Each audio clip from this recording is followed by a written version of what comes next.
গণতান্ত্রিক সরকারের প্রতিনিধির সাথে অসৌজন্যমূলক আচরণ করেছে ভারত। মন্তব্য তথ্য উপদেষ্টার, প্রভাব পড়বে না দুই দেশের সম্পর্কে। আমি ওখানে একটা ব্যক্তি হিসেবে যাইনি, আমি এই সরকারের একজন প্রতিনিধি হিসেবে গেছি, রাষ্ট্রের একজন প্রতিনিধি হিসেবে গেছি। ফলে আমার সাথে ওখানে যা হয়েছে আমার কাছে মনে হলো যে আমাদের ইনস্ট্যান্ট একটা প্রতিবাদ করা দরকার।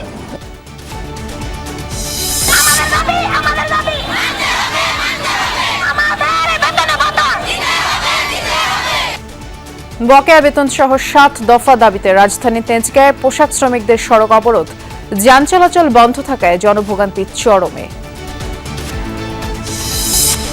জীবনযুদ্ধে ক্লান্ত রাজধানীর কড়াইলবাসী, গৃহস্থালী থেকে শুরু করে রাজনৈতিকভাবে ব্যবহার হলেও বঞ্চিত নাগরিক সেবা থেকে তরুণদের জনশক্তিতে পরিণত করার তাগিদ।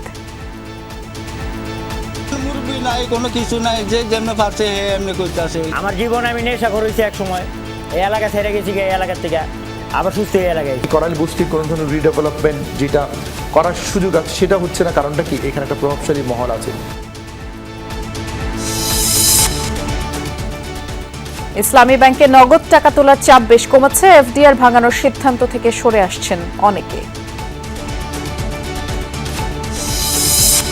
কাল মৌলভীবাজার যাচ্ছেন প্রধানমন্ত্রী, ফ্যামিলি কার্ড বিতরণ কর্মসূচির উদ্বোধন ছাড়াও যোগ দিবেন জনসভায়, জেলাবাসীর মধ্যে উৎসাহ উদ্দীপনা। রাশিয়ায় জনশক্তি রপ্তানি নিয়ে দুই মন্ত্রণালয়ের সমন্বয়হীনতায় বিপর্যয়ের শঙ্কা, এদেশ থেকে জনবল নিয়ে যুদ্ধে পাঠানো মানবাধিকার লঙ্ঘন বলছেন বিশ্লেষকরা।